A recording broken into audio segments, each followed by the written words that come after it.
Seguimos compartiendo en vivo la mañana del 11. En unos minutos va a estar con nosotros Renato Perti de EDUI 21. Ahora vamos con el móvil. Allí están Marcela González con Marcelo Biurrun. Adelante, Marcela, ¿cómo estás? Buen día. Hola Marce, ¿cómo andás? Muy buenos días para vos, muy buenos días para todos los televidentes, con una jornada soleada, por suerte, porque hace mucho frío, 8 grados es la temperatura actual. Bueno, estamos sintiendo ya el invierno, después de algunos días que estaban muy, pero muy agradables, pero estamos acompañados del sol. Acá a mi lado con el señor Cacho Bertiz, que tiene muchas novedades para todos nosotros, y está buenísimo, porque si lo tenemos a Bertiz, es que se vienen buenos espectáculos a nuestro departamento, y eso es muy bueno para el invierno, para hacer muchas cosas. Así que muchas gracias. Buen día Marcela. Buen día Marcelo, buen día a la gente del estudio, buen día a la audiencia. Y bueno, estamos trabajando como siempre, tratando de traer cosas buenas para la gente de Maldonado. Y en esta oportunidad tenemos dos espectáculos muy buenos. Primero que nada, el jueves, este jueves que viene, próximo jueves 6, tenemos a Gabriel Rolón en el Teatro Unión de San Carlos. Ese teatro que quedó hermosísimo después de la reforma. Allí tenemos a este psicólogo, escritor y actor argentino que viene. Yo siempre lo aclaro porque mucha gente me pregunta si Rolón viene a presentar un libro o viene a dar una charla o una conferencia. No, Rolón viene con una comedia. ¿Viene con una comedia? Exactamente. Una comedia que fue un éxito terrible en Calle Corrientes, en Buenos Aires, 6 meses en cartel, agotando permanentemente, y está basada en su último libro, que es El lado B del amor. Viene Gabriel Rolón con un elenco que está compuesto por su hija, hay otra chica, otra actriz, Vila y Carlos Neto. Son cuatro actores, incluyendo a Rolón, y hacen esta comedia que es una mezcla de drama con humor, una tragicomedia. Vuelvo a repetir, basada en su último libro, El lado B del amor. Y bueno, que lo estrenó hace muy poquito, el lado del amor. Sí, hace muy poco. El año pasado, a fines del año pasado. Cada vez más lejos. Que te pongas el frente. Bueno. Sí, la cámara, viste que no. Aquel no es muy amigo mío, que se diga, pero sí, se estrenó hace poquito. Y bueno, invitamos a la gente para este jueves 6 en el Teatro Unión de San Carlos a disfrutar esta comedia con este hombre que tiene una trayectoria impresionante, libros que han sido bestseller como Historias de Diván, por ejemplo, Palabras Cruzadas, Cara a Cara, un sinfín de libros, y bueno, ahora se dedicó a hacer teatro y al sol. Pero vos dijiste que hacía 8 grados, yo creo que hace más. Yo estoy No, hay 8 grados, Cachito, hay 8 grados. Bueno, la invitación es para el jueves. Para el jueves, Teatro Unión de San Carlos. Las entradas están a la venta en Salón Puntos de San Carlos, allí en 18 y Curvelo. Y bueno, esperamos que el Teatro Unión rebose de gente para ver este espectáculo de... Pero con Gabriel Rolón, que es un genio además, entonces hay que ir a verlo y a disfrutar. Y las entradas están a la venta, me dice. Están a la venta, sí, están a la venta allí en Salón Puntos. Son entradas que la platea vale 1.200 pesos y las altas 1.000. No es una entrada económica, pero es un espectáculo que tiene costos de producción bastante importantes, ¿no? Es un elenco, más técnicos. ¿Dónde? Para Marcelo, vamos a decirle acá. Marcelo nos está enloqueciendo. Bancá, o sea, no nos acomodaste antes, ahora nos acomodas en la nota. Nos está enloqueciendo, por favor. Buscame mi perfil, Marcelo. ¿Dónde querés que nos pongamos? Bueno, ahí nos ponemos bien. No tengo perfil, pero bueno, está. Bueno. Fue muy gracioso. Bueno, para decirle a los televidentes, estábamos tratando de ubicarnos acá. Sí, estaban tratando de buscarme el perfil. No lo encontraron y bueno, sigo acá. Bueno. No necesitamos a Rolón para que haya una comedia. Bueno, ahora sí. ¿Ahora Bien. ¿Se me ve bien? Difícil, pero bueno. Lo que decían, no me acuerdo ni qué decía, pero bueno, en fin. Estábamos hablando de que se viene... La mañana del 11, señor. Que se viene Rolón a San Carlos y que va a estar buenísimo porque además no viene a presentar su libro, sino a hacer comedia de su libro, que lo presentó aquí en Punta del Este en verano, así que va a estar Exactamente, sí. Pero además... Sí, sí. Y bueno, viste. Pero además, para la gente de Punta del Este, de Maldonado, se reabre el Teatro del Casino Nogaró, que hace un un par de años que está cerrado. Bueno, ahora la dirección del Casino Nogaró nos dio la oportunidad de reabrir ese teatro y va a ser el próximo jueves 13 de junio a las 21 horas con un espectáculo que es una maravilla, que es Humorísimas. Humorísimas es una compañía de transformistas, allí liderada por Pablo Atkinson y un grupo de gente. Y bueno, vamos a hacer el experimento en el Teatro Nogaró el jueves 13. Las entradas para este espectáculo del 13, con Humorísimas allí en el Teatro Nogaró, están a la venta en la cafetería del teatro, en la cafetería del casino, o a través de una etiquetera nueva que hay, que se llama Passline, que es un poco novedoso, ¿no? Porque la gente creo que todavía no está muy acostumbrada a este sistema. Tienen que entrar a una página que es www.passline.com.uy. Passline se escribe con doble S. www.passline.com.uy. Allí, a través de esa página, pueden comprar su entrada. Es un sistema muy simple, muy fácil, bien como para gente grande, o si no, la cafetería del casino. Bueno, también qué fácil ir a la cafetería del casino y comprar la entrada allí de este gran espectáculo, que Pablo es un genio en lo que hace, bueno, y toda la compañía también, va a estar muy bueno, así que va a ser el 13 de... Jueves 13 de junio. Jueves 13 de junio, exactamente, allí en el Teatro Nogaró, que después de estar 2 años cerrado, se reabre para este show, y bueno, esperemos que la gente acompañe y seguir haciendo cosas en el Nogaró, que es una sala preciosísima además, está bien ubicada, es una sala muy bonita, y bueno, y hay mucho espectáculo uruguayo para traer. Bueno, que sea un éxito todo. Muchísimas gracias, Cacho, por acercarte acá. ¿Te gustó todo la recorrida que te hicimos acá? Sí, muy lindo, muy lindo. Se me vieron todos los perfiles. Marcelo, un millón de gracias. Un abrazo grande a Marcelo, a la gente del estudio y a la audiencia, por supuesto, y los esperamos. Bueno, muy bien, Marce, con estas novedades nosotros regresamos con vos porque tenemos que seguir adelante en el móvil, que la verdad es que está frío el día, como decíamos, pero con el solcito que nos acompaña está genial. Impecable, Marcela, muchas gracias por este aporte en vivo, el abrazo grande para Cacho Bertiz y las felicitaciones porque siempre trayendo espectáculos de primer nivel al departamento de Maldonado. Volvemos con el móvil en un ratito, ahora les vamos a presentar a nuestro primer invitado, se trata del magíster Renato Perti, que es director ejecutivo de EDUI 21, esta asociación civil de la que tanto hemos hablado y que nos interesaba especialmente entrevistar a Operti como uno de los integrantes de EDUI 21. Operti, bienvenido, un gusto que nos acompañe. Muchas gracias, Marcelo, es un placer estar acá y bueno, una actividad que estamos organizando en el departamento entre EDUI 21 en la Universidad Católica y la Fundación Itaú, que es tratar de instalar en el debate público la educación como la principal herramienta que un país tiene para pensar su bienestar social, económico, cultural, y bueno, y sin educación no hay sostenibilidad ni futuro. Entonces a nosotros nos parece que el país tiene que hacer un esfuerzo de proporciones mayores para colocar la educación como política pública de largo aliento, pensar en políticas para una década y tener el sistema político la capacidad de ver la determinación, la calidad democrática en definitiva, de no pensar la educación en la fricción del momento, sino en el porvenir. Y eso creo que es lo que EDUI 21 intenta, y bueno, tenemos naturalmente, como en este caso, alianzas con otros grupos que están, con otras organizaciones que están en la misma idea de pensar la educación como política de largo aliento, trabajando, ¿no? Hay una petición que formuló EDUI 21 a los precandidatos presidenciales para llegar a un acuerdo para transformar la educación. Van en 6.729 firmas, se necesitan 7.500, seguramente en el transcurso de las horas. Claro, es un número dinámico. Empezamos con una meta de 500, la subimos a 1.000, después a 1.500, y bueno, nos entusiasmamos un poquito y ahora queremos 7.500. Bueno, después si llegamos a 7.500 tendremos que seguramente 10.000. Pero sí. ¿Qué hay de real en ese acuerdo con todos los precandidatos? Porque tenemos por un lado de que vayamos al partido que vayamos y al sector que vayamos, todos hablan de la educación. En campaña, fuera de campaña, la educación, nos va la vida del Uruguay, estamos mal, hay que mejorar, y ahí empezamos a desagregar la repetición, la reprobación, el abandono, la deserción, etcétera, etcétera.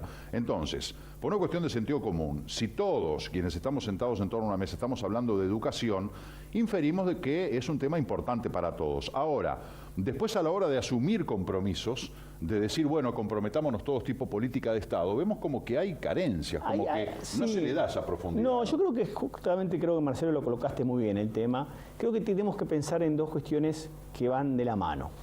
Por un lado, el sistema de partidos políticos, y cuando hablo del sistema de partidos políticos hablo del conjunto de los partidos políticos, acuerdan sobre dos cosas fundamentales que nos parece que son el punto de partida. Uno es que hay una necesidad de un cambio educativo más profundo y que es necesario ir a una visión más integral de la educación. Yo creo que cuando digo visión más integral es que uno no puede cambiar la educación media sin cambiar la formación docente, o no puede reformar la educación media sin reformar la educación básica, en fin.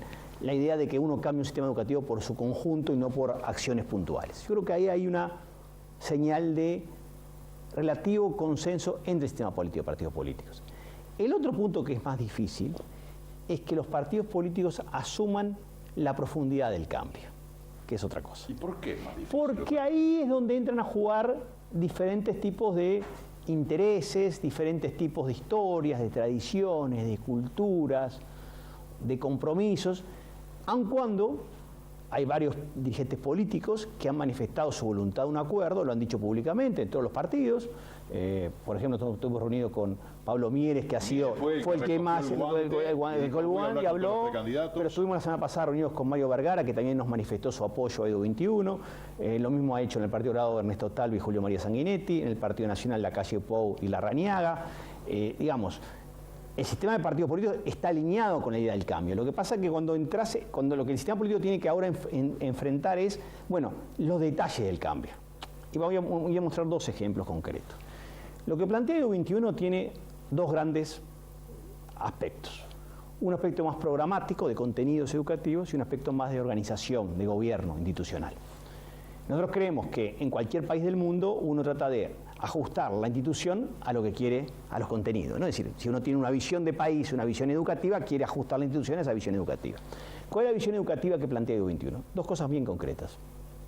Ir hacia un modelo de educación básica de 10 o más años que incluya la educación inicial, la educación de la infancia. ¿De 3 a 18? De 3 a 18, la idea es de 3 a 18 años con dos grandes bloques. Una educación básica de 3 a 14 años y una educación media superior de adolescentes y jóvenes de 15 a 18 años. ¿Qué garantiza eso? Garantiza que el alumno va a tener un recorrido educativo progresivo en el sistema, que va a tener criterios comunes de cómo enseñar, para qué enseñar, qué contenidos, cómo evaluar, que va a ir de los 3 a 18 años. ¿Con eso qué significa? Significa que uno no va a tener más el problema que tú mencionaste hace un ratito atrás de la deserción. Nosotros creemos que más que deserción hay expulsión. Los alumnos no desertan, no abandonan, el sistema los expulsa. Y esa educación básica de 4 a 14 años va a garantizar que ya no va a haber ese problema de tránsito entre la educación primaria y el liceo, que los televidentes saben, que es el drama que todas las familias tienen en su vida diaria, que es ese joven o ese adolescente que está muy bien continentado en la escuela y que va a un liceo donde tiene una cantidad de referencias distintas, donde no hay ese nivel de continentación y de apoyo que hay en la escuela. Entonces pensamos, esa educación básica de 4 a 14 años, comprensiva, con un criterio educativo uniforme, y una educación media superior de 15 a 18 años, ¿por qué? Porque cualquier joven que egrese esa educación de 13 a 18 años, supongamos, va a tener que tener conocimientos y competencias. Competencias son maneras de responder a desafíos. Nosotros en la vida todos los días respondemos a desafíos. Ahora estamos respondiendo a un desafío. Es cómo nos va competentemente o no en la entrevista a ambos. Bueno, ese es un desafío, eso es una competencia, la competencia de comunicar, de generar empatía y relación con el otro. Esa educación de 15 a 18 años implica que todo joven va a tener que tener conocimientos, la educación secundaria tradicional y la educación técnica, porque no son excluyentes. Ya no, para nosotros no tiene sentido hablar de educación técnica y educación secundaria como separadas.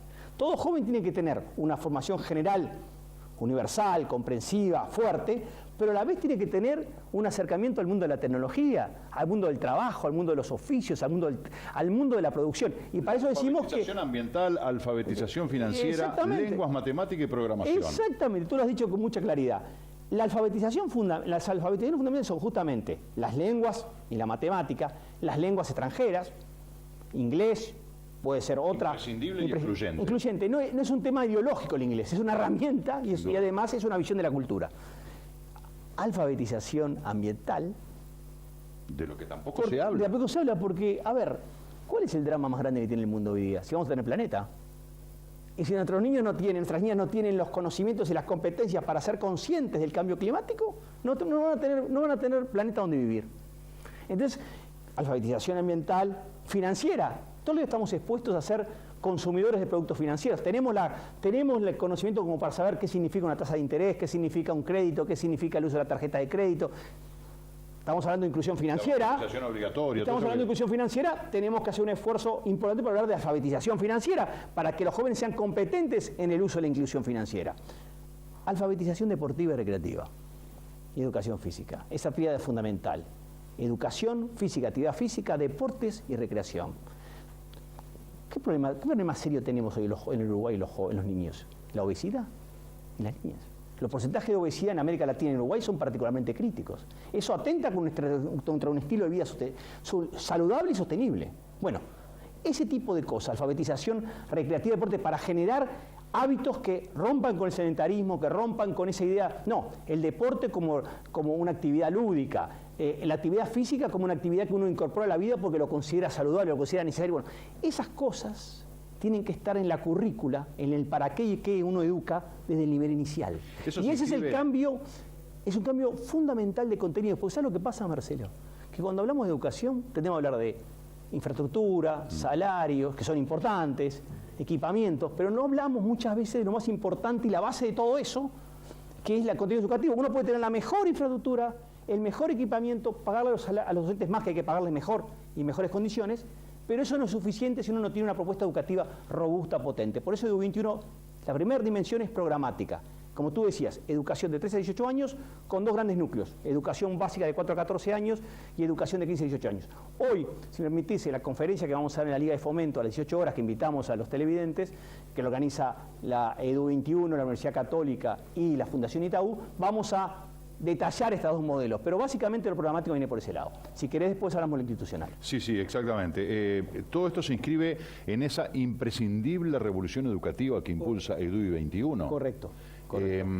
Transformación, decimos nosotros, que en definitiva transformar es procesos de largo tiempo que implican así un cambio sostenible, profundo, sistémico y progresivo.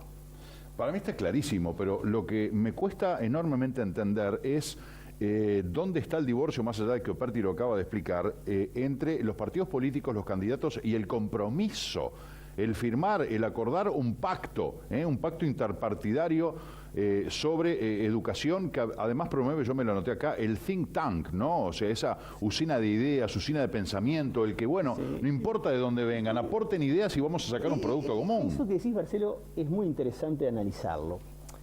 Te voy a hacer un par de comentarios respecto a eso. EDU21 lo que plantea, en definitiva, es un modo nuevo de hacer política pública.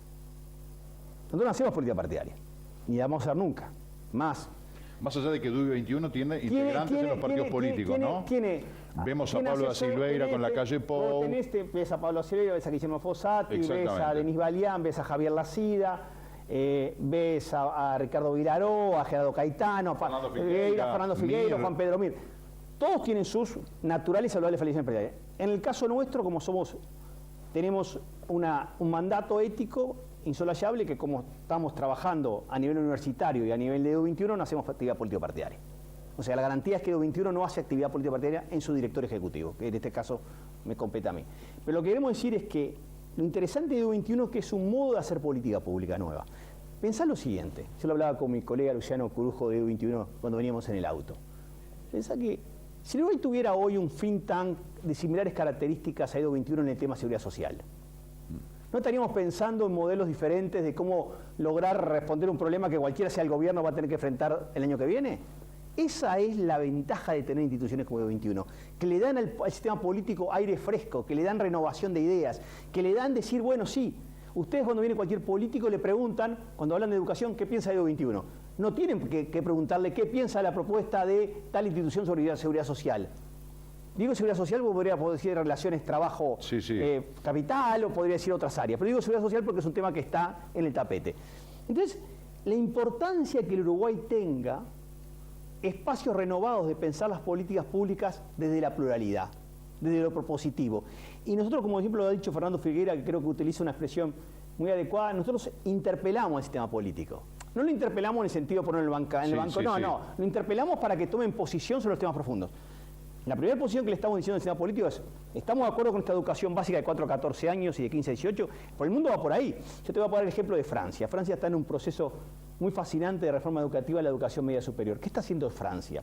Está eliminando los bachilleratos.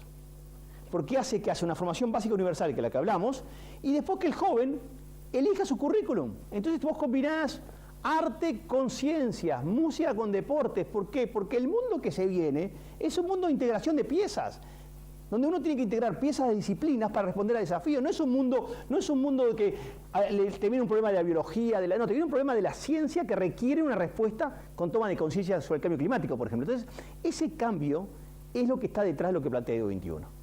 Hay un dato que yo estaba leyendo ayer en una de las entrevistas que dio Renato Perti.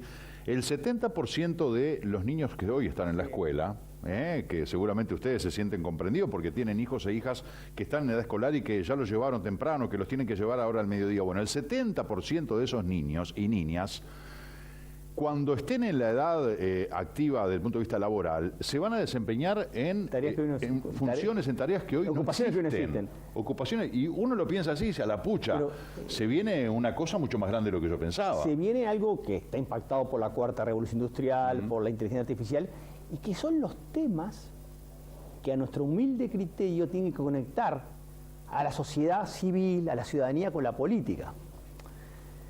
Vamos a vivir en un mundo donde las capacidades de baja intensidad cognitiva, aquellas capacidades que son pasibles de ser, para decirlo claramente, pasibles de ser realizadas por máquinas, no van a ser hechas por humanos.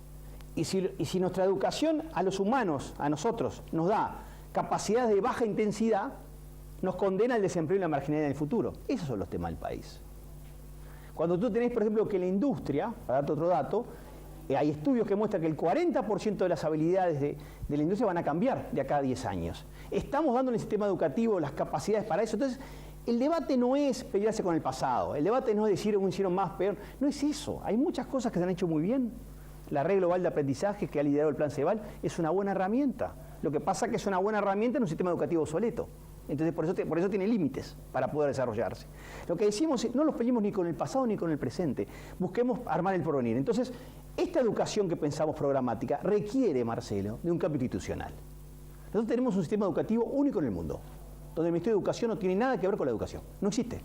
Yo he trabajado en la UNESCO durante 15 años y hemos hecho estudios de diferente naturaleza. No existe país en el mundo. Único por lo absurdo. Por lo absurdo, sí. No por lo fenomenal. Típico, no existe. Bueno, si existiera evidencia de que un sistema educativo sin Ministerio de Educación logra buenos resultados, podríamos decir, bueno, el Uruguay es atípico en el mundo. Pero no se da.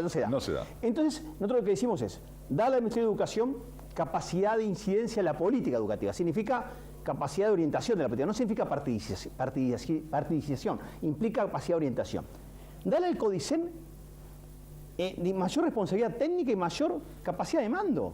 Ustedes todos los años seguramente traen al Consejo de Secundaria o al CODICEN a ver cómo van a tomar los docentes las horas. Y una cosa opina secundaria, otra opina CODICEN, otra opina... No, bueno. CODICEN con capacidad de mando. ¿Qué plantea Edu 21? Un cambio muy concreto. Que los directores de los consejos, los nuevos, que serían la educación básica de 4 a 14 años, que sustituye a primaria, pero sería de 4 a 14 años, y el Consejo de Educación Media Superior de 15 a 18 años, que sustituye a los consejos de secundaria y UTUOY, los directores de esos consejos, esos dos consejos nada más, integren el CODICEN. Claro. Con lo cual se terminó el problema de cómo coordinar. No, el CODICEN es una instancia de coordinación. Y no tocamos la representación docente. No es la representación docente la de culpar o victimizar por la falta de liderazgo político técnico de la educación. Entonces, plantea Edu 21, ministerio con orientación y responsabilidad política frente al Parlamento. CODICEN fortalecido, 2 consejos debajo. Y después, darle mayor capacidad de protagonismo, de autonomía a los centros educativos. Porque lo que hace en definitiva la diferencia, las oportunidades educativas son los equipos que trabajan en los centros. El liderazgo pedagógico, el liderazgo institucional de los docentes. Para Edu 21 los docentes son los principales tomadores de decisión del sistema educativo. Y nosotros creemos que a los docentes hay que dignificarles la función, la formación, hay que darles mejores condiciones de trabajo, asentarse en el centro, incentivos para el trabajo pedagógico, capacidad de trabajar en grupos. Eso es la revolución que plantea Edu 21. Y eso es lo que significa lograr digamos, un acuerdo, como bien decías, para 10 años. Esto no se va a hacer ni en 2 ni en 3 años. Necesita por lo menos un espacio mínimo. Los países que más progresan en educación piensan en la educación Plan 2030, Plan 2040, y lo articulan la educación con el Plan de Desarrollo Económico y Social, que es la otra cuestión, porque la educación es la principal política social, la principal política económica, la principal política cultural y la principal política comunitaria. Todo eso. Operti, se nos está terminando el tiempo. ¿El ministro o la ministra de Educación y Cultura debe ser idóneo? ¿Debe ser alguien, un profesor, un docente, un maestro, alguien que esté por dentro de la educación o no? Puede o no ser una persona de dentro del sistema. Yo no creo en las posiciones endógenas. Creo que a veces en las posiciones corporativas no nos ha ido tan bien. Yo creo que tiene que ser una persona que tenga un conocimiento amplio de lo que pasa en el mundo en educación y que lo sepa trasladar a lo que pasa en el país. Pero tiene que saber de educación, porque educación es un métier muy particular, pero no necesariamente tiene que ser una persona del tradicionalmente llamado sistema educativo. Claro. Yo tenía algunos apuntes aquí para plantearle al magíster Operti. ¿Eliminar la repetición está bien, está mal? Es una falsa dicotomía, no es eliminar la repetición, es buscar mecanismos que le den al alumno capacidad de progresar en sus aprendizajes con una educación mucho personalizada. Lo que plantea Edu21 no es el debate repetición sí o no, sino es personalizar la educación para apoyar a cada alumno, porque cada alumno tiene un potencial de excelencia. Lo que pasa es que el sistema educativo no tiene la capacidad, ni los instrumentos, ni las herramientas para que los docentes descubran y potencien ese excelencia. En una sala de 35 alumnos son todos iguales, según el sistema actual.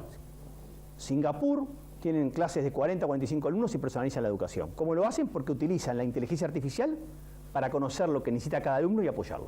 La guía de educación sexual que tanta polémica generó, que incluso los padres desesperados pidieron que la frenaran. Yo creo que son debates que la sociedad tiene que tener. Yo hago una sola diferenciación. Creo que es importante en la educación introducir un enfoque de género, que reconozca la diversidad de situaciones de género, que reconozca el género no como una cuestión congelada en lo biológico. El género tiene también una construcción de tipo social y cultural. Lo que sí nos parece muy mal es hablar de ideología de género. Cuando uno habla de ideología de género, partidiza y genera conflictos. Y a veces quienes hablan de ideología de género generan el efecto contrario, que es justamente aglutinar a los que piensan en contra de un enfoque de género en ese sentido. Yo creo que hay que hablar de enfoque de género y ideología de género. Vamos a tener que invitar de vuelta al magíster Renato Operti porque nos quedan muchos temas para hablar. ¿Qué docentes estamos preparando? ¿Qué estudiantes estamos preparando? ¿En qué punto de maduración? Oímos a los jóvenes, que es fundamental. Cultura de jóvenes, oír a los jóvenes. Fundamental escucharlos, que hoy en día los escuchan, me parece que en campaña electoral, después se olvidan. Y lo otro es cuán cerca estamos o cuánto podemos soñar con que haya realmente un pacto en materia de educación entre todos los partidos políticos. Una cosa chiquita, 10 segundos. Nunca estuvimos tan cerca y tan lejos. Ah, bueno. Tan cerca de que esa profundidad del cambio se plasme en un acuerdo, y tan lejos si los cambios no se toman en cuenta ahora, porque si se dejan para el año que viene, se va a discutir, se va a confundir la discusión de los contenidos educativos con la discusión presupuestal, y ahí marcha la educación. O sea, es ahora, es ahora, aquí ahora. Más Edu21 se compromete, lo ha dicho públicamente, que si los partidos acuerdan un cambio educativo, Edu21 apoya al sistema político a implementar el cambio, a pensar las estrategias para implementar el cambio. Operti va a estar hoy, como les habíamos dicho, a las 6 de la tarde en la Liga de Punta del Este, Fomento y Turismo, en el marco de esta conferencia. Ahí tienen ustedes el afiche, Desafíos Globales de la Educación. Muy interesante, ¿no? Como ustedes habrán visto, probablemente se hayan quedado con avidez. Hay muchos mensajes que están entrando de preguntas para Operti, una persona muy interesante de escuchar y además es de las personas que saben de la educación y eso es lo que hay que escuchar. Él habla de escuchar a los jóvenes, yo hablo de escuchar a los que saben. Y bueno, sin duda que Renato Operti es una de las personas referentes en materia de modelos educativos en el Uruguay. Ha sido un placer que haya estado con nosotros. Gracias, Marcelo, muchísimas gracias a ustedes y queda este canal abierto y todas las veces que se pueda hablar de educación es siempre importante transmitir el mensaje de que por cada minuto que ustedes dedican a los temas de seguridad, dediquen 10 minutos a educación. Buenísimo. Ahí está el París del futuro. Muy bien, muchísimas gracias. Es una buena referencia, ¿no?, para tener en cuenta. Nos tenemos que ir a la pausa rápidamente, ya volvemos.